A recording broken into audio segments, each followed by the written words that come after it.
Hello दोस्तों, कैसे हो दोस्तों। 11th क्लास की केमिस्ट्री की वीडियो में आपका हार्दिक स्वागत है। मैं हूं संतोष साहू। हम पढ़ रहे थे 11th क्लास की केमिस्ट्री का first chapter some basic concept of chemistry, अर्थात रसायन विज्ञान की कुछ मूलभूत अवधारणाएं। दोस्तों, लास्ट क्लास में हमने व्युत्पन्न मात्रक के बारे में पढ़ा था। इसी टॉपिक को हम आज की वीडियो में आगे बढ़ाते हुए चलते हैं। सबसे पहले हम बात करते हैं ताप की। देखो, इस चैप्टर में हम बेसिक बातें पढ़ रहे हैं, ठीक है। हाँ, हमारा बेस मजबूत कर रहे हैं इस चैप्टर में। केमिस्ट्री को पढ़ने के लिए अपना बेस बना रहे हैं। अगर बेस मजबूत होगा तो मकान मजबूत बनेगा। समझ गए होंगे, जब भी कोई मकान बनता है तो उसकी नींव मजबूत हो तो मकान जब ही मजबूत बनता है। तो केमिस्ट्री को पढ़ने के लिए उसका बेस मजबूत होना चाहिए, तब केमिस्ट्री सब्जेक्ट आपकी स्ट्रांग होगी। बात करते हैं ताप, टेम्परेचर। क्लियर। देखो, ताप के 3 मात्रक हैं। एक मात्रक होता है डिग्री सेल्सियस, एक होता है डिग्री फ़ारेनहाइट और एक होता है केल्विन। मतलब ताप को 3 चीज में नापा जाता है। डिग्री सेल्सियस में हम नहीं कहते कि आज का टेम्परेचर है 32 डिग्री सेल्सियस, डिग्री फ़ारेनहाइट में और केल्विन में। ऐसा ही मात्रक केल्विन है। मतलब ऐसा ही ताप, आपको पता ही है, मूल भौतिक राशि है और जिसका मात्रक ऐसा ही मात्रक केल्विन है। जैसे मैं कहूँ द्रव्यमान के 3 मात्रक हैं। किलोग्राम, मान लो किलोग्राम, ग्राम। समझ गए मेरी बात है। तो ऐसा ही मात्रक कौन सा है? किलोग्राम है। लंबाई का ऐसा ही मात्रक मीटर है। तो अपन की यहाँ तक की बात तो बहुत सरल है कि ताप के 3 मात्रक हैं, डिग्री सेल्सियस, डिग्री फ़ारेनहाइट और केल्विन। और ताप का ऐसा ही मात्रक कौन सा है, कोई आपसे पूछे तो केल्विन। तो हम कह सकते हैं ताप के दोस्तों कितने मात्रक हैं? 3 मात्रक हैं, ठीक है। Number 1 degree Celsius,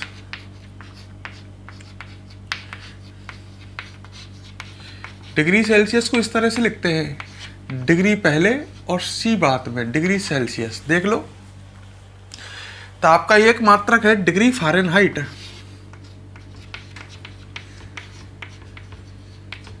degree Fahrenheit. इसको ऐसे लिखते हैं डिग्री, फिर F, capital F, degree Fahrenheit. और एक मात्रक है केल्विन, केल्विन। और केल्विन को के से दर्शाते हैं, कैपिटल के से। तो ताप के 3 मात्रक हैं, ठीक है। दूसरी बात याद रखें कि ताप का ऐसा ही मात्रक केल्विन है।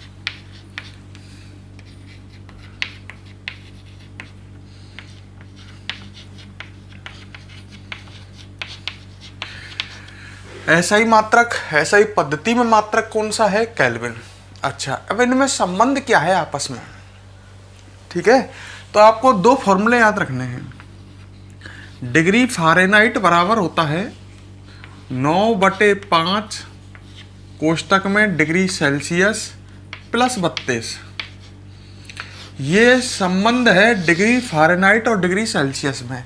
ये आपकी ज़िंदगी में काम आते रहते हैं, तो इसलिए याद होना चाहिए। फॉर्मूला याद कर लो। ये किस में संबंध है? ताप के 2 मात्रक डिग्री फ़ारेनहाइट और डिग्री सेल्सियस में। क्या संबंध है? डिग्री फ़ारेनहाइट बराबर होता है 9/5 डिग्री सेल्सियस प्लस 32। अच्छा, डिग्री सेल्सियस और केल्विन में क्या संबंध होता है? केल्विन बराबर होता है डिग्री सेल्सियस प्लस 273.15। ये डिग्री सेल्सियस और केल्विन में रिलेशन है। तो हमारे पास 2 रिलेशन आ गए, डिग्री फ़ारेनहाइट और डिग्री सेल्सियस में रिलेशन, और ये है डिग्री सेल्सियस और केल्विन में रिलेशन, ठीक है। अच्छा, ये याद कर लो पहले। बोलो, डिग्री फ़ारेनहाइट और डिग्री सेल्सियस में क्या रिलेशन है? तो डिग्री फ़ारेनहाइट बराबर होता है 9/5 डिग्री सेल्सियस प्लस 32। केल्विन बराबर क्या होता है, डिग्री सेल्सियस प्लस 273.15। ठीक है, अब इनसे क्या फायदा है, इन फॉर्मूलों से हमें ताप डिग्री सेल्सियस में दे रखा हो तो हम उसे डिग्री फ़ारेनहाइट में कन्वर्ट कर सकते हैं, ताप हमें डिग्री सेल्सियस में दे रखा हो तो उसे हम केल्विन में भी कन्वर्ट कर सकते हैं। तो मैं आपको एक क्वेश्चन देता हूं, 25 डिग्री सेल्सियस को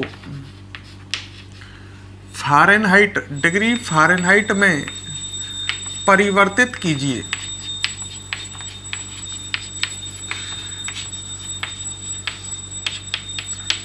समझ गए क्वेश्चन? 25 डिग्री सेल्सियस को डिग्री फ़ारेनहाइट में परिवर्तित कीजिए। क्वेश्चन स्टार्ट करो, वीडियो को पॉज करके यहाँ तक नोट करो और इस क्वेश्चन को कंप्लीट करो। देखो आंसर आपका और मेरा मैच करता है या नहीं करता। करो क्वेश्चन को, वीडियो को पॉज करके।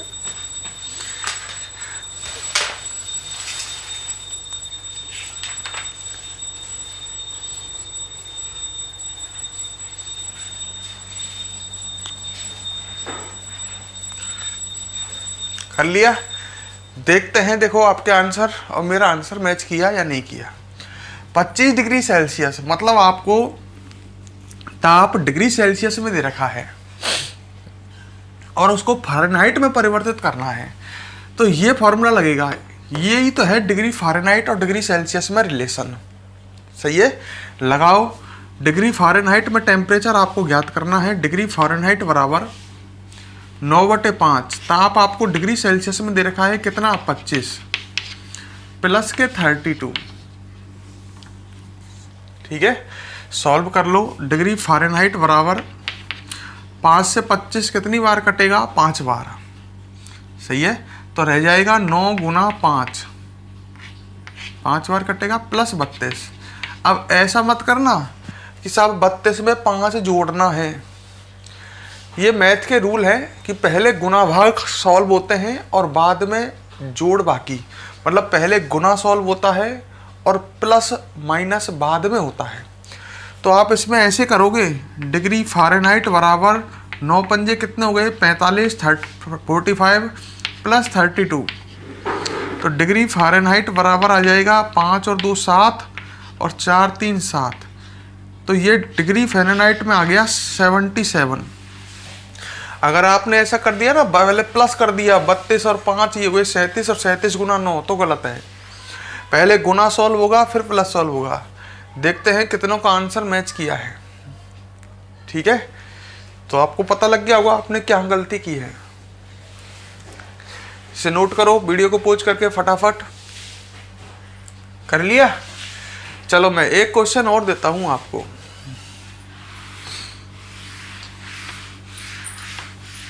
क्वेश्चन है 100 डिग्री फ़ारेनहाइट को आपके डिग्री सेल्सियस में परिवर्तित कीजिए। जस्ट उल्टा है।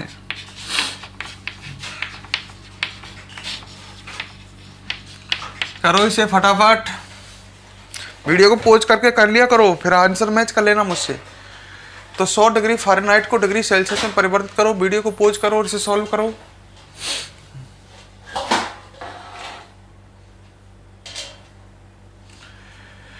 देखते हैं, देखो क्या किया आपने। तो अब क्या, हमें टेम्परेचर डिग्री फ़ारेनहाइट में दे रखा है, फॉर्मूला तो यही लगेगा। डिग्री फ़ारेनहाइट बराबर 9/5 डिग्री सेल्सियस प्लस 32। ठीक है, अच्छा करते हैं क्या आता है। 0 डिग्री फ़ारेनहाइट बराबर, ये डिग्री फ़ारेनहाइट में तो हमें टेम्परेचर दे ही रखा है 100, तो 100 बराबर 9/5 डिग्री सेल्सियस प्लस 32 है। पहले पक्षांतरण होगा तो क्या आ जाएगा, 100 माइनस 32 प्लस 32 पक्षांतरण में माइनस में चला जाएगा। गणित आनी चाहिए। 9/5 डिग्री सेल्सियस है। अब डिग्री सेल्सियस आपको निकालना है तो ये 5 इधर गुना हो जाएगा। पहले इसमें 100 में से 32 घटाओ, कितना आएगा, घटाओ जल्दी जल्दी बताओ, जल्दी बताओ। 8 68 है ना। अब डिग्री सेल्सियस में टेम्परेचर निकालना है तो इसमें 5 का गुना हो जाएगा और 9 का भाग लगेगा, वज्र गुना हो जाएगा ना, 5 ऊपर 9 नीचे, गुना 5/9 बराबर आ जाएगा डिग्री सेल्सियस। सही है। तो इसको सॉल्व करते हैं। 8 पंजे 40, हासिल लगी 4, 6 पंजे 30 और 4 34। सही है, बटे 9। क्या करें, ये भी करना पड़ रहा है मुझे, डिग्री सेल्सियस। 9 का भाग 34 में दीजिए, 9 × 27। अरे कर लो यार, सब काम को मैं ही करूँगा क्या? तो जितना आता है वो आप कर लो, मेरे हिसाब से लगभग इतना आएगा। तो कितनों का आंसर आया है चेक करें, 37.77। सही है। चलो एक क्वेश्चन आपको और देता हूँ, ये वीडियो को पॉज करके आप नोट करो।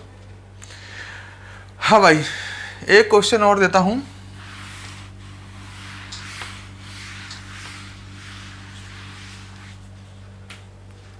ठीक है, क्वेश्चन है, चलो ऐसा ही देता हूं, 120 डिग्री फ़ारेनहाइट को केल्विन में परिवर्तित कीजिए। वीडियो को पॉज करो, शुरू हो जाओ। तो आपको पहले क्या करना है, आपके पास कोई डिग्री फ़ारेनहाइट और केल्विन में डायरेक्ट रिलेशन नहीं है। रिलेशन है आपके पास डिग्री फ़ारेनहाइट और डिग्री सेल्सियस में, या आपके पास डिग्री सेल्सियस और केल्विन में। तो आपको क्या करना पड़ेगा, आपको टेम्परेचर डिग्री फ़ारेनहाइट में दिया है तो पहले टेम्परेचर आपको डिग्री सेल्सियस में निकालना पड़ेगा, और जो डिग्री सेल्सियस में आपके पास टेम्परेचर आएगा उसमें 273.15 जोड़ करके आप केल्विन में टेम्परेचर याद कर लोगे। तो वीडियो को पॉज करके समझदार स्टूडेंट तो चालू हो गए हैं, करो स्टूडेंट, सॉल्व करो। हाँ तो भाई करा आपने सॉल्व, क्या हुआ, 120 डिग्री फ़ारेनहाइट है आपके पास। फॉर्मूला ये लगेगा पहले, डिग्री फ़ारेनहाइट बराबर 9/5 degree Celsius plus 32। Degree Fahrenheit में टेम्परेचर 120 बराबर 9/5 डिग्री सेल्सियस प्लस 32। पहले टेम्परेचर डिग्री सेल्सियस में निकालना है आपको, फिर उसमें 273.15 जोड़ करके टेम्परेचर केल्विन में आ जाएगा। तो केल्विन में टेम्परेचर याद करना, 120 में से 32 घटाओगे, 120 माइनस 32 बराबर 9/5 डिग्री सेल्सियस। 120 में से 32 घटाओ, हाँ 0 में से 2 गया, 8 बचा, और 3 और ये 4, ये 8 बचा, 88 आ गया बराबर 9/5 डिग्री सेल्सियस। डिग्री सेल्सियस में टेम्परेचर निकालोगे तो 88 गुना 5/9। ठीक है, सॉल्व करो, कितना आएगा, 8 पंजे 40, हासिल लगी 4, 8 पंजे 40 और 4 44, 44/9। 9 का भाग दिया, 4 बार गया, 44 में 9 का भाग भी देना सिखाऊं क्या? अब सिखाने पड़ेंगे, क्या करें, बचपन में तो पढ़ाई नहीं हमने, तो तीसरी क्लास की तरह पढ़ रहे हो। 440 में 9 का भाग, 9 का 44 में भाग जाएगा 4 बार, कितना बचा 8, 80 हो गया, 9 जीरो उतर गई ना, 9 8 72।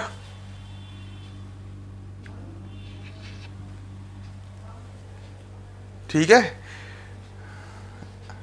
अरे सही है ना, 8 बचा, 9 8 72, 9 8 72, लगभग इतना आ रहा है, लगभग में चलने तो कोई दिक्कत नहीं है। अच्छा, अब आप ये तो डिग्री सेल्सियस में आया है, केल्विन में निकालना है टेम्परेचर, तो डिग्री सेल्सियस प्लस कितना करना है, 273.15। तो केल्विन बराबर डिग्री सेल्सियस में कितना आया, 48.88, प्लस इसमें जुड़ जाएगा 273.15। जितना आंसर आए मुझे लिख करके डालें कमेंट बॉक्स में। ठीक है, देखते हैं आपने इस तरह से किया है या नहीं किया। तो आप इसके माध्यम से ये समझ गए होंगे कि किस तरह से हम डिग्री फ़ारेनहाइट को केल्विन में, डिग्री फ़ारेनहाइट को सेल्सियस में, डिग्री सेल्सियस को केल्विन में आपस में एक्सचेंज कर सकते हैं। वीडियो को पॉज करो, यहाँ तक नोट करो।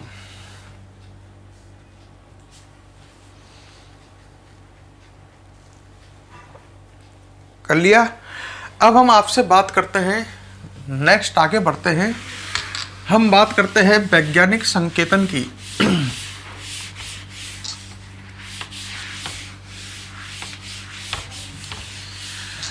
किसकी बात करते हैं? वैज्ञानिक संकेतन। बात को समझना ढंग से, बात हो रही है वैज्ञानिक संकेतन की। देखो, रसायन विज्ञान में, केमिस्ट्री में बहुत बड़ी या बहुत छोटी संख्याओं को वैज्ञानिक संकेतन के माध्यम से लिखा जाता है। ठीक है, मतलब वैज्ञानिक संकेतन क्या काम आता है? बहुत बड़ी या बहुत छोटी संख्याओं को प्रदर्शित करने के काम आता है। तो हम लिख सकते हैं, जैसे रसायन विज्ञान में आपको पता ही है, जैसे अणु, परमाणु, रसायन विज्ञान में आपको पता ही है, हम अणु, परमाणु आदि का अध्ययन करते हैं। इनका द्रव्यमान, इनका आवेश ये बहुत कम होता है।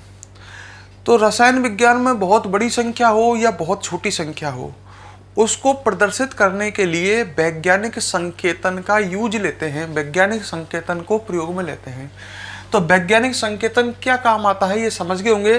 रसायन विज्ञान में बहुत बड़ी या बहुत छोटी संख्याओं को प्रदर्शित करने के काम आता है। तो हम लिख सकते हैं, वैज्ञानिक संकेतन द्वारा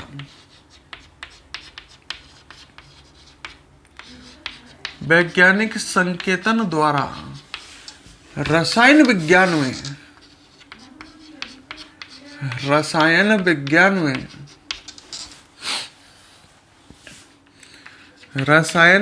में बहुत बड़ी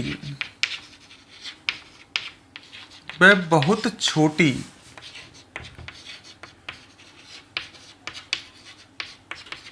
संख्याओं को प्रदर्शित करते हैं।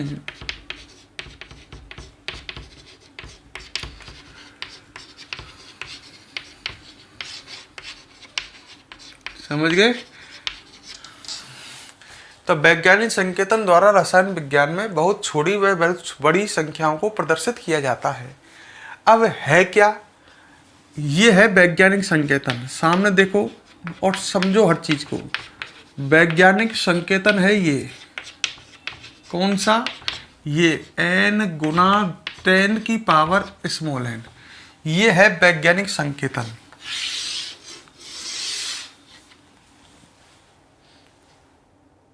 ठीक है। अच्छा, n क्या है? n है 1 से 10 के मध्य की संख्या, मतलब n का मान 1 से 10 के बीच में होगा।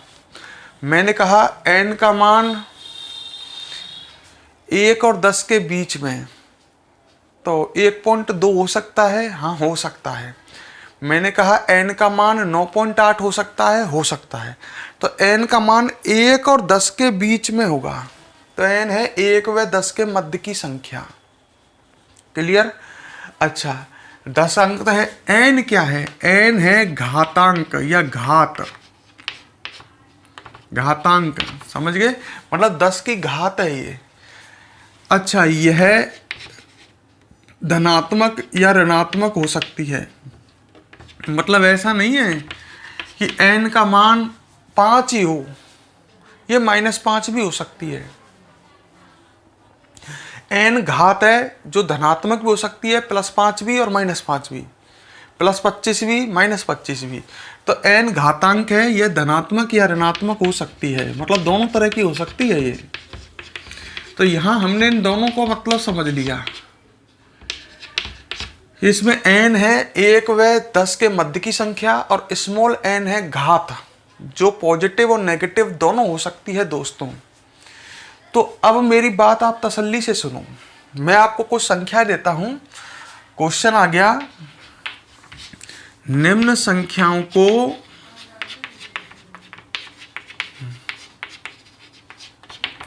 वैज्ञानिक संकेतन में लिखिए या दर्शाइए।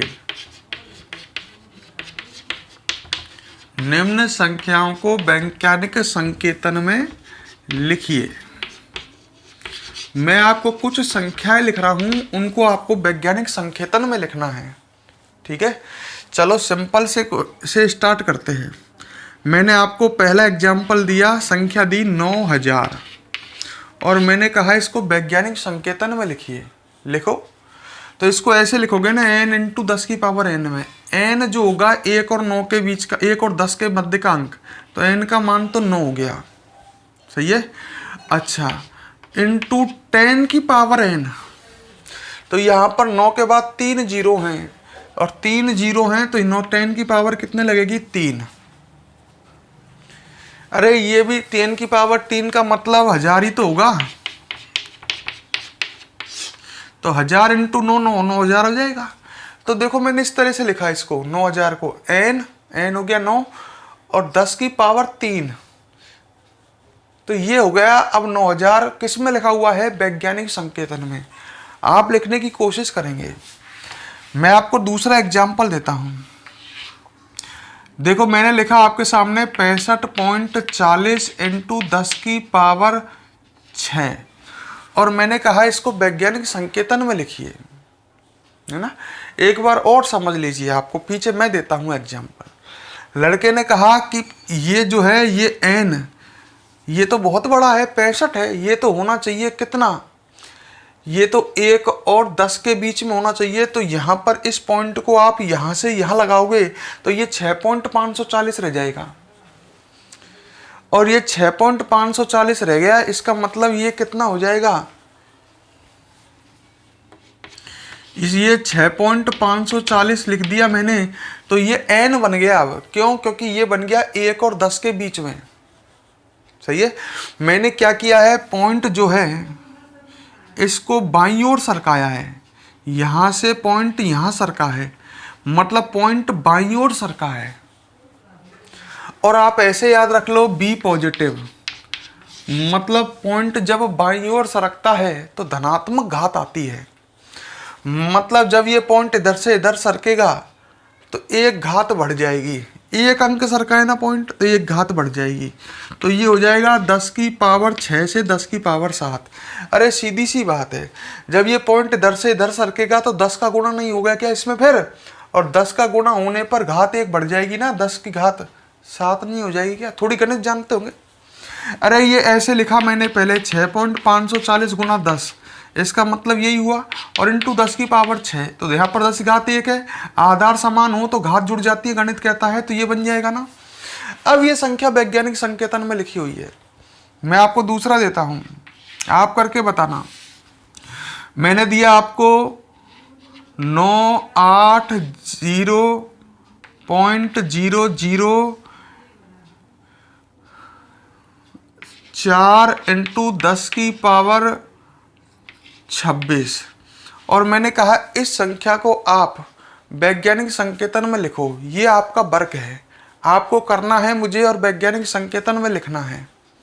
करो, वीडियो को पॉज करो और इस संख्या को आप वैज्ञानिक संकेतन में लिख करके बताइए।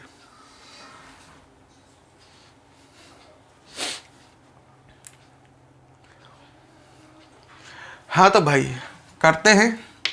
पहले n का मान आपको पता ही है 1 और 10 के मध्य होना चाहिए, मतलब ये पॉइंट यहां से यहां सरकना चाहिए।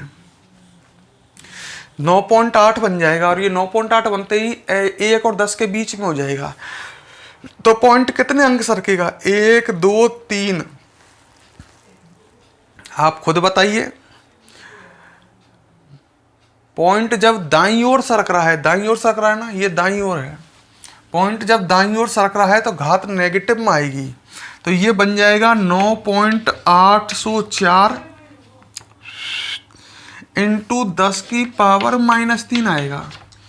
क्योंकि मैंने कहा बी पॉजिटिव, जब पॉइंट बाईं ओर सरके, बी का मतलब बाईं ओर, तो घात पॉजिटिव आती है। पॉइंट जब दाईं ओर सरके तो घात नेगेटिव आती है। पॉइंट जब 3 अंक दाईं ओर सरका है तो घात आएगी 10 की पावर -3। इंटू में कितना है? 10 की पावर 26। इसको सॉल्व कर दो, आधार समान है, 10 10 घात जुड़ेंगी, 26 में -3 जोड़ोगे तो 23 रह जाएगा। तो ये आ जाएगा 9.804 इंटू 10 की पावर 23। ये वैज्ञानिक संकेतन में आ गया।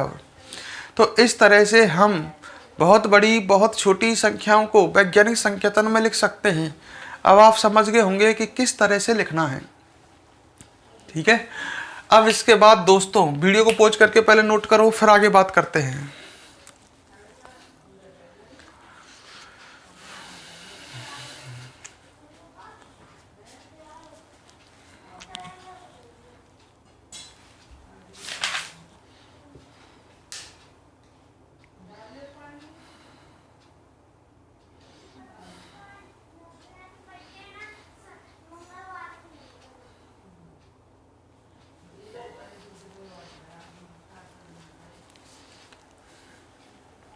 ठीक है।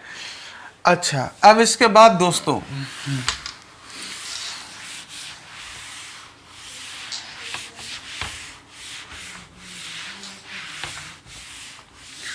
मैं आपको थोड़ी बेसिक चीज़ें सीख रहे हैं ना अपन, केमिस्ट्री की बेसिक नॉलेज, जिससे हम कहीं अटके नहीं।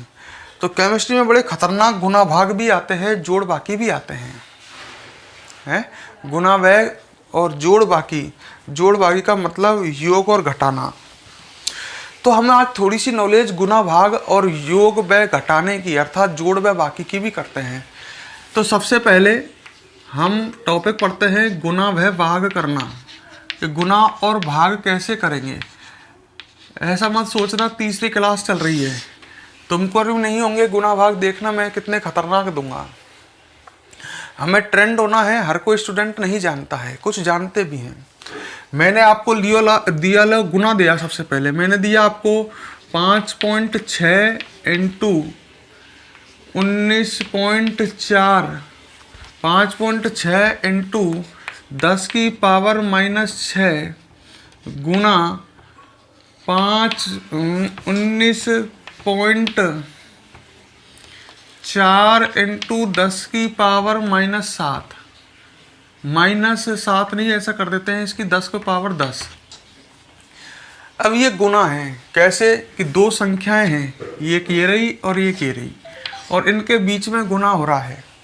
ठीक है, तो इसमें गुना ही गुना के चिन्ह है, तो गुना करना है आपको, इस संख्या का गुना करना है। देखो कैसे करेंगे, मैं समझा देता हूँ, आप जानते हैं तो बहुत बढ़िया है।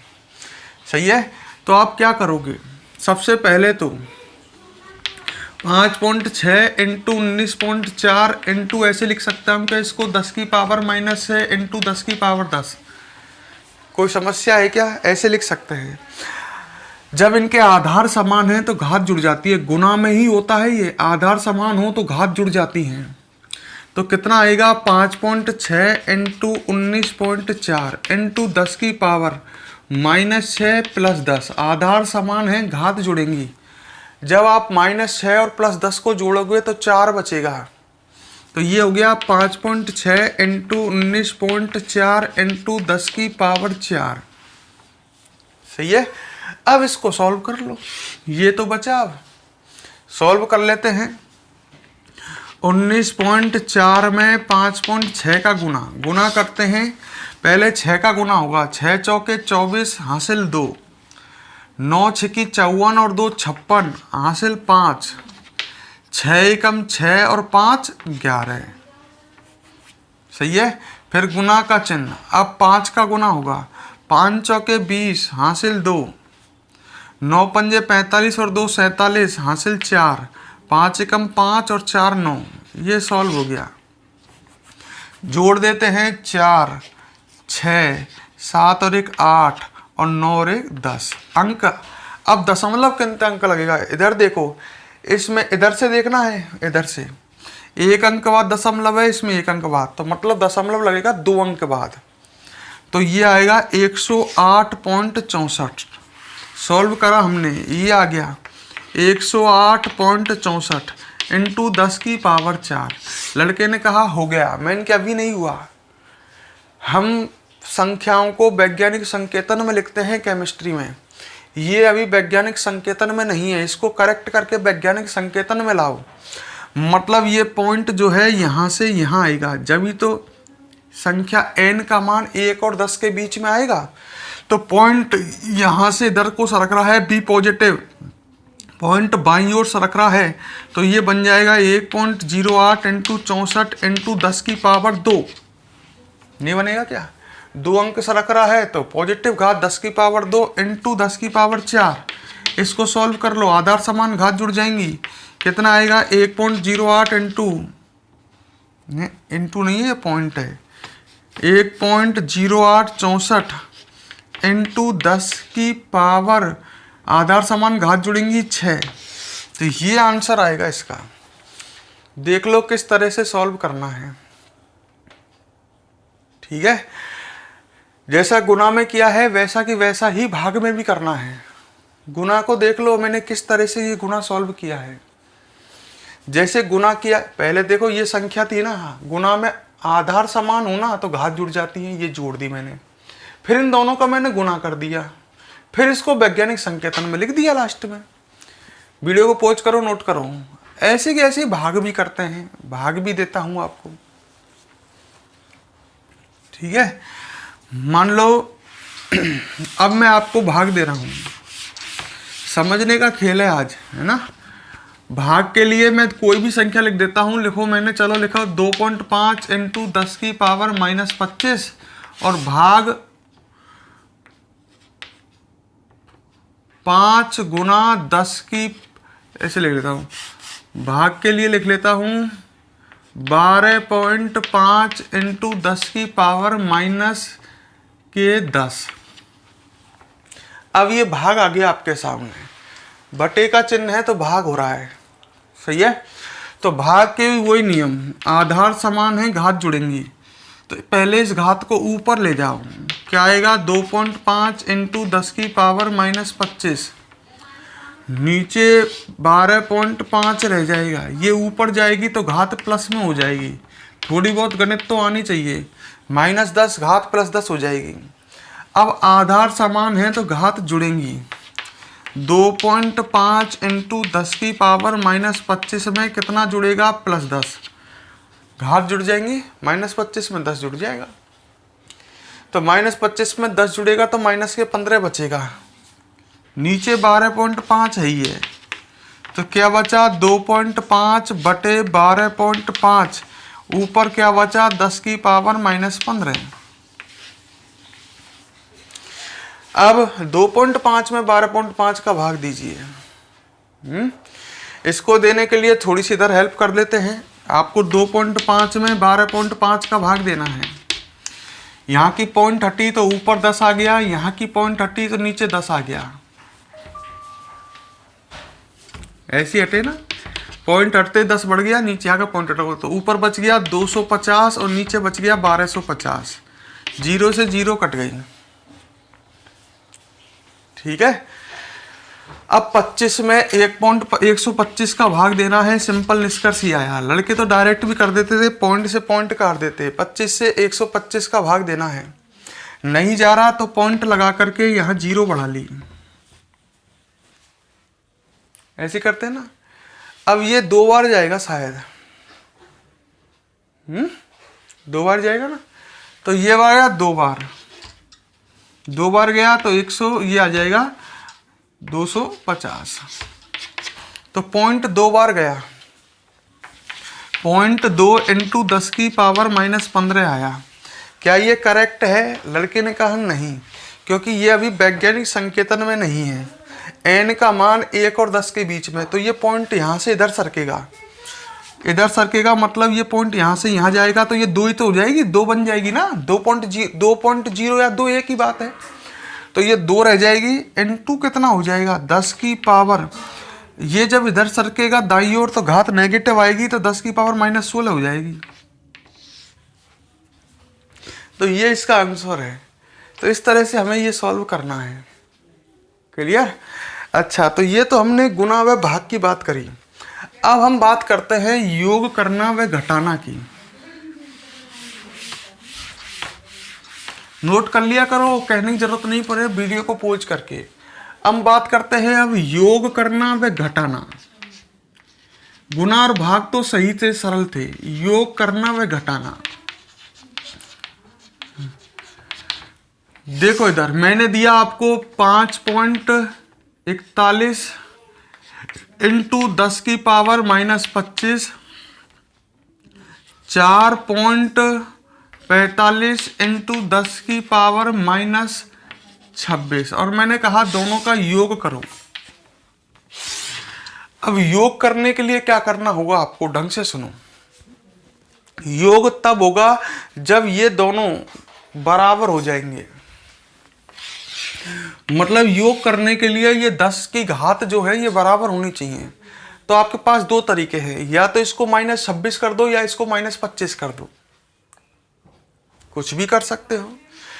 अच्छा, 10 की पावर -26 हो, मतलब माइनस की एक घात बढ़े, इसको -26 कर रहे हैं मान लो।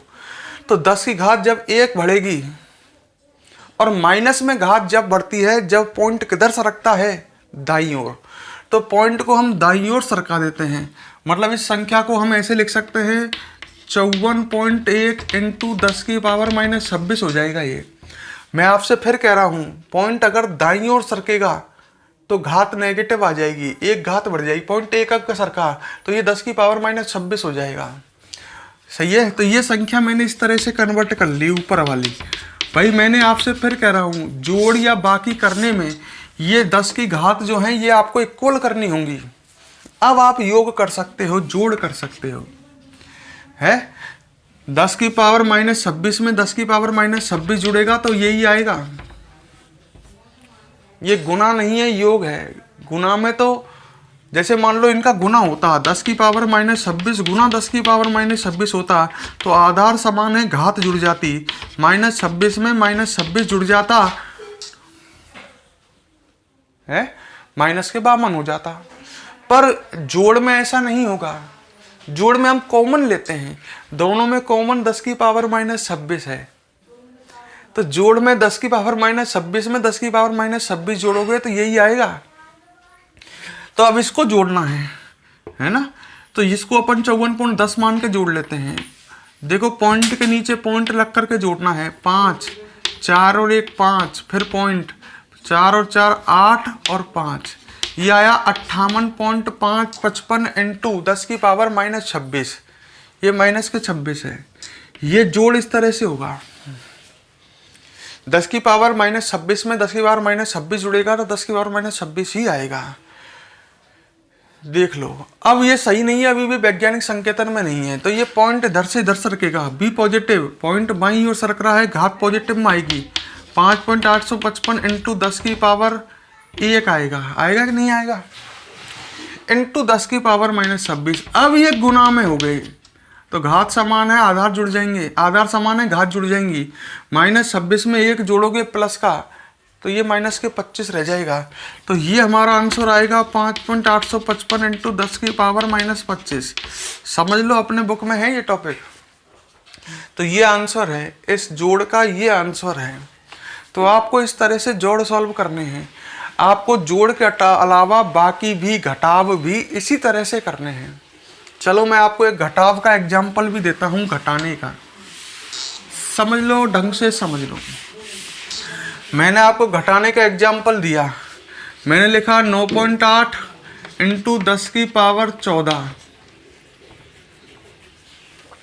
है, और एक इधर लिख दिया 4.7 इंटू 10 की पावर 12, और मैंने कहा माइनस करो, घटाओ।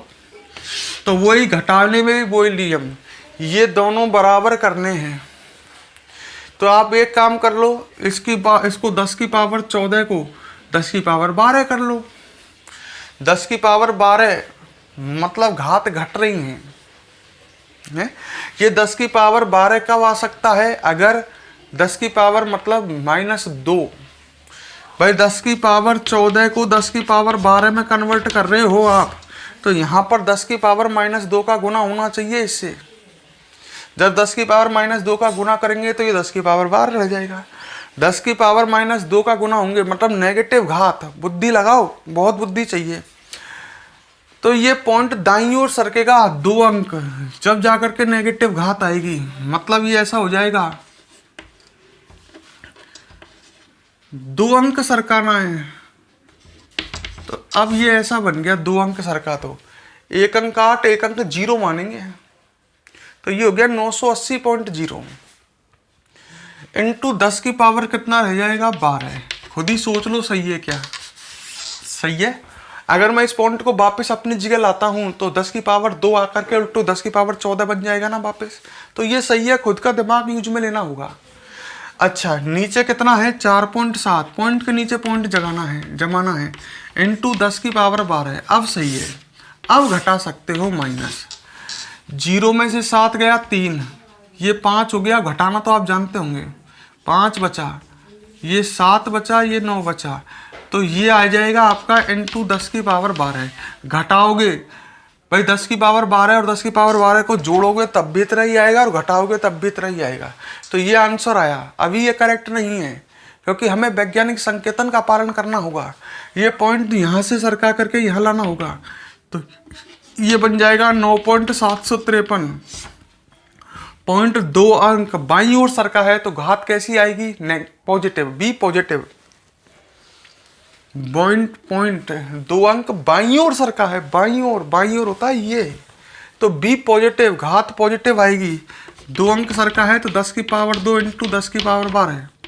इसको जोड़ दो, क्या आएगा? 9.753 इंटू 10 की पावर 14। आधार समान है, घात जुड़ जाएंगी, ये आंसर आएगा। तो आप सीखे कि नहीं सीखे?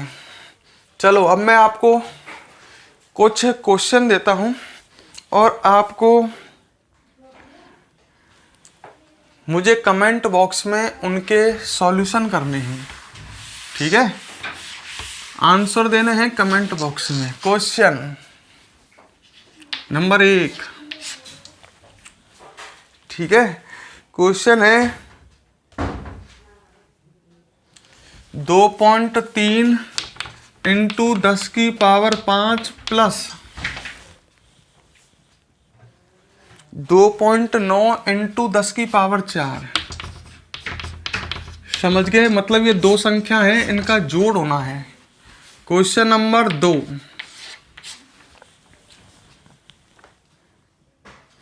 6.5 इंटू 10 की पावर -4। एक संख्या ही होगी, माइनस 4.1 इंटू 10 की पावर -5। सॉल्व करके बताना है। क्वेश्चन नंबर 3, ये तो जोड़ और बाकी के क्वेश्चन हैं। क्वेश्चन नंबर 3 है 5 इंटू 10 की पावर 5।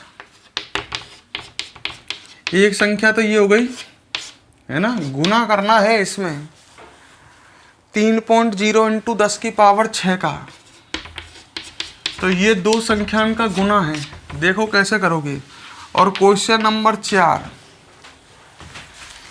3.2 इंटू 10 की पावर -3। ठीक है, एक संख्या ही हो गई, इसमें भाग देना है। भाग देना है 8.0 इंटू 10 की पावर 3 का। सॉल्व करके बताएं आंसर कहाँ डालने हैं, आपको पता ही है, कमेंट बॉक्स में। ठीक है दोस्तों, अब हम आपसे नेक्स्ट क्लास में मिलेंगे।